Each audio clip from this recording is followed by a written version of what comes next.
शेर और खरगोश। एक घने जंगल में एक शेर रहा करता था। वो तमाम जंगल का बादशाह था, लेकिन वो बादशाह जैसे पेश नहीं आता था। हर दिन बेरहमी से जंगल के जानवरों को खा जाया करता था। शेर के खौफ से जंगल के जानवर छुप जाया करते थे और खुद अपनी भूख व प्यास को मारकर सख्त मुश्किलात से दो चार होने लगे थे। इस तरह कुछ दिन बाद जंगल के तमाम जानवर एक मुकाम पर जमा हुए और शेर के शर से महफूज रहने के लिए सब मिलकर राय मशवरा करने लगे। सबने अपनी अपनी बात रखी और आखिर में एक गीदड़ ने कहा, मेरा ख्याल है कि हम रोज शेर के हाथों मरने के बजाय हम खुद एक एक बार शेर के पास चले जाएं। इस तरह रोजाना शेर किसी एक को खा लेगा और हम सब अपनी अपनी बारी से चले जाएंगे और बिला खौफ व डर सुकून से जिंदगी गुजारेंगे। गीदड़ के मशवरे पे तमाम जानवर रजामंद हो गए। एक बंदर ने कहा, ठीक है, तुम्हारी बात बिल्कुल दुरुस्त है। मौत का खौफ करने के बजाय अपनी बारी आने तक हम इत्मीनान व सुकून की जिंदगी गुजार सकेंगे। जानवरों की बातचीत मुकम्मल होने के बाद खुद गीदड़ ने शेर के पास जाकर ये सारी बात बताई। गीदड़ की बातें सुनने के बाद शेर ने कहा, मैं बादशाह हूँ, इसलिए तुम सब की बात मान रहा हूँ, लेकिन एक बात गौर से सुन लो। अगर किसी दिन मुझे जानवर मिलने में ताखिर हो जाए तो मैं खामोश नहीं बैठूंगा और दोबारा तुम सब पर हमला करना शुरू करूंगा। शेर ने बड़े गुस्से से ये सब कहा। शेर की बातें सुनकर गीदड़ ने सर हिलाते हुए हामी भर दी और वहाँ से चला गया। उस दिन के बाद एक एक जानवर बिला नागा अपनी अपनी बारी के मुताबिक शेर के पास जाने लगे और शेर सुकून से अपने पास आने वाले जानवरों को मारकर अपनी भूख मिटाने लगा। ये मामला ऐसे ही चल रहा था और एक दिन शेर के पास जाने की बारी एक खरगोश की आई। वो खरगोश बहुत ही होशियार था। उसे शेर के पास जाना मंजूर नहीं था और उसने अपने साथी जानवरों को बेरहमी से मारने वाले शेर को सबक सिखाने की ठान ली और एक अच्छी तदबीर निकालकर आहिस्ता आहिस्ता शेर की गुफा के पास पहुंच गया। ताखीर हो जाने से शेर काफी गुस्से में था और खरगोश को देखकर गुस्से से कहने लगा, मैंने तुम सबको पहले ही कह दिया था, देर हो जाए तो मैं खामोश नहीं बैठूंगा। तुमने वादा खिलाफी की है, इसलिए मैं जंगल जाकर मनचाहे जानवर का शिकार कर खा जाऊंगा। तब खरगोश ने शेर से कहा, माफ कर दीजिए बादशाह सलामत, गलती हो गई और इसका एक वाजिब सबब है। इत्मीनान रखिए, मैं बयान करता हूँ, आप सुनिए और उसके बाद आप आराम से मुझे मार कर खा लें। शेर ने फिर गुस्से से कहा, वो क्या बात है, जल्दी बताओ। खरगोश ने कहा, बादशाह सलामत, मैं आपके पास आ रहा था और रास्ते में मुझे एक शेर मिल गया और मुझे मारने के लिए आगे बढ़ने लगा। मैंने आपकी बहादुरी की बात उस शेर के सामने रखी, लेकिन वो शेर आपके बारे में बहुत बुरा भला कहने लगा। ये सुनकर मैंने गुस्से से कहा, तुम हमारे जंगल के नहीं हो, हमारे बादशाह के बारे में ऐसी बातें मत कहो। ये सुनकर वो शेर मुझ पर हमला करने के लिए तैयार हो गया। ये देखकर मैंने कहा, तुम मुझे मारोगे तो हमारे बादशाह तुम्हें हरगिज़ नहीं बख्शेंगे। तब उस शेर ने कहा, तुम्हारा बादशाह मेरा क्या कर लेगा? मैंने कई हाथियों को अपने पंजे से मार गिराया है। तुम्हारा बादशाह हो या कोई और हो, मेरे हाथों बच नहीं सकता और मेरे सामने कोई टिक नहीं सकता। मैं उसे खत्म करूँगा। ये सब बदतमीजी करने लगा। मैंने उस शेर से कहा, तुम हमारे बादशाह से आकर बात करो।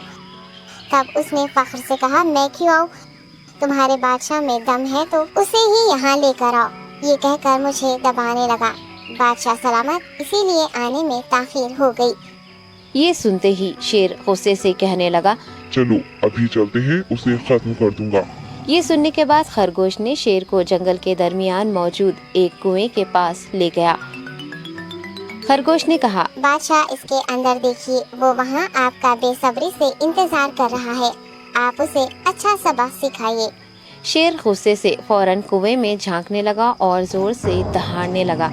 तब दूसरी जानिब से भी दूसरा शेर दहाड़ता हुआ महसूस होने बबलू हाथी सुबह सवेरे अकेले वन में टहलने के लिए निकला। वह अपने ही धुन में चला जा रहा था। लगता था उसके दिमाग में कोई उलझन है जिसे वह सुलझाने की कोशिश कर रहा था। सड़क पर आगे बढ़ते ही उसके सामने चीकू खरगोश भागा। बबलू का पैर उसके ऊपर पड़ने ही वाला था कि चीकू जोर से चिल्लाया। उसकी आवाज सुनकर बबलू ने अपना पैर पीछे खींच लिया। कहाँ खोए हो बबलू भाई? कहीं नहीं, बस कुछ ऐसे ही सोच रहा था। किस बारे में? तुम जानकर क्या करोगे? शायद मैं तुम्हारी कुछ मदद कर सकूं। तुम तो जानते हो आजकल वन में कितनी चोरियां हो रही हैं, पर चोर का कोई अता पता ही नहीं है। इस बात को लेकर वन के सारे प्राणी चिंतित थे। वे वहाँ खुद को सुरक्षित महसूस नहीं कर रहे थे। अरे चीकू भाई, हम मजबूर हैं। हम चोर को पकड़ ही नहीं पा रहे हैं। वह बहुत चालाक है और अपने काम को बड़ी कुशलता से अंजाम दे रहा है। कहीं कोई सबूत ही नहीं छोड़ रहा। हमारे राजा इस बात को लेकर बहुत चिंतित हैं। यही कारण है कि हम सब इस बारे में सोच रहे हैं। अब तुम मेरी इसमें क्या मदद कर सकते हो? मैं कुछ सोचता हूँ, हो सकता है मुझे कोई उपाय सूझ जाए। प्रयास करने में कोई हर्ज तो नहीं है। तुम ठीक कहते हो चीकू, लेकिन वन के गुप्तचर भी अभी तक इसका कोई हल नहीं निकाल सके। इतना कहकर वे चुप हो गए। बबलू की बातों ने चीकू को सोचने के लिए मजबूर कर दिया। चीकू को उदास देखकर बबलू बोला, तुम अपना मन छोटा मत करो। मुझे अच्छा लगा कि तुमने मेरी परेशानी को समझा। कभी मैं भी इस वन के लिए गुप्तचर का काम करता था। एक बार मेरी टांग टूट जाने से मेरे अंदर फुर्ती नहीं रही। तब से मैंने यह काम छोड़ दिया। चीकू, तुम चाहो तो यह काम दोबारा कर सकते हो। वन के प्राणी ज्यादातर दिन में भोजन की तलाश करते हैं, वे रात को आराम करते हैं। तुम दिन रात दोनों में ही भोजन की तलाश में निकल सकते हो सकता है रात को तुम्हें कुछ ऐसी बातों का पता चल जाए जो हमारे काम की हो। हाँ बबलू, तुम ठीक कहते हो। मैं आज रात को वन में घूमकर इस बात का पता करने की कोशिश करता हूँ। थोड़ी देर बातें करके चीकू अपने बिल की ओर बढ़ गया और बबलू अपने रास्ते चला गया। चीकू के दिमाग में अभी तक बबलू की कई बातें घूम रही थी। उसे समझ नहीं आ रहा था वह बबलू की मदद कैसे करे। दिन भर वह उसी उधेड़-बुन में लगा रहा।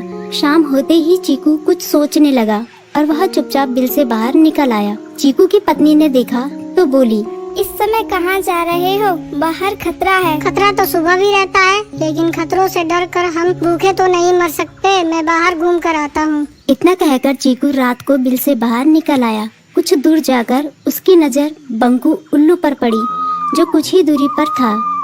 वह पेड़ की डाल पर बैठा अपनी गर्दन चारों तरफ घुमा रहा था। वह तेजी से पेड़ की एक डाल से दूसरी डाल पर उड़ रहा था। बंकू की नजर उस पर नहीं पड़ी थी। कुछ सोचकर चीकू पेड़ के पीछे से बाहर निकलकर थोड़ी खुली जगह पर आ गया और वहां से बंकू उल्लू को देखने लगा। बंकू ने चीकू को अंधेरे में भी देख लिया, पर उसने उसमें कोई उत्सुकता नहीं दिखाई और अपनी गर्दन चारों ओर घुमाता रहा। चीकू बड़ी देर तक बंकू की हरकतों पर नजर रखे रहा। वह थोड़ी देर तक खुले मैदान में खड़ा रहा, पर बंकू ने उसे देखकर भी अनदेखा कर दिया। उसने महसूस किया कि बंकू के आसपास चमकू चमगादड़ भी मंडरा रहा था। कुछ देर वन में घूमने के बाद चीकू अपने बिल में लौट आया और सुबह होने का इंतजार करने लगा। अगली सुबह बबलू उसी रास्ते में जा रहा था। रास्ते में चीकू उसका इंतजार कर रहा था। आज बड़ी जल्दी आ गए बबलू। हाँ, आजकल मुझे चिंता की वजह से नींद नहीं आती। कोई नई खबर है क्या? यकीन से तो मैं नहीं कह सकता, पर मैं तुम्हें ऐसे प्राणी का नाम बता सकता हूँ जो शायद चोरों की मदद कर रहा है। कौन है वो? बंकू उल्लू। इतना कहकर चीकू ने रात की घटना उसे ज्यों की त्यों सुना दी। इसे सुनकर बबलू का माथा ठनका। बबलू की आंखें चौंधिया गई। तुम ठीक कह रहे हो। मुझे आज रात बंकू और चमकू पर नजर रखनी होगी। इतना कहकर वे दोनों अपने अपने रास्ते चले गए। बबलू रात को अपने साथियों के साथ बंकू पर नजर गड़ाए रहा। उसकी संदिग्ध गतिविधियों को देखकर बबलू ने उसे उसके साथियों चंकी और संकी लोमड़ के साथ पकड़ लिया। बबलू ने सख्ती से पूछताछ करनी शुरू कर दी। तुम इस समय बंकू चमकू के साथ क्या कर रहे हो? हम चारों दोस्त हैं, इसलिए साथ बैठकर बातें कर रहे हैं। चमगादड़ और उल्लू की दोस्ती तो समझ में आती है, पर लोमड़ के साथ दोस्ती कैसे हो सकती है? सख्ती से पूछने पर दोनों ने अपना जुर्म कबूल कर लिया और सभी चोरियों के बारे में बताया जो उन्होंने कुछ दिन पहले वन में की थी। बबलू ने उनके चोरी का सारा सामान भी बरामद कर लिया। बंकू और चमकू को अभी तक समझ में नहीं आ रहा था कि वो इतनी आसानी से कैसे पकड़ में आ गए।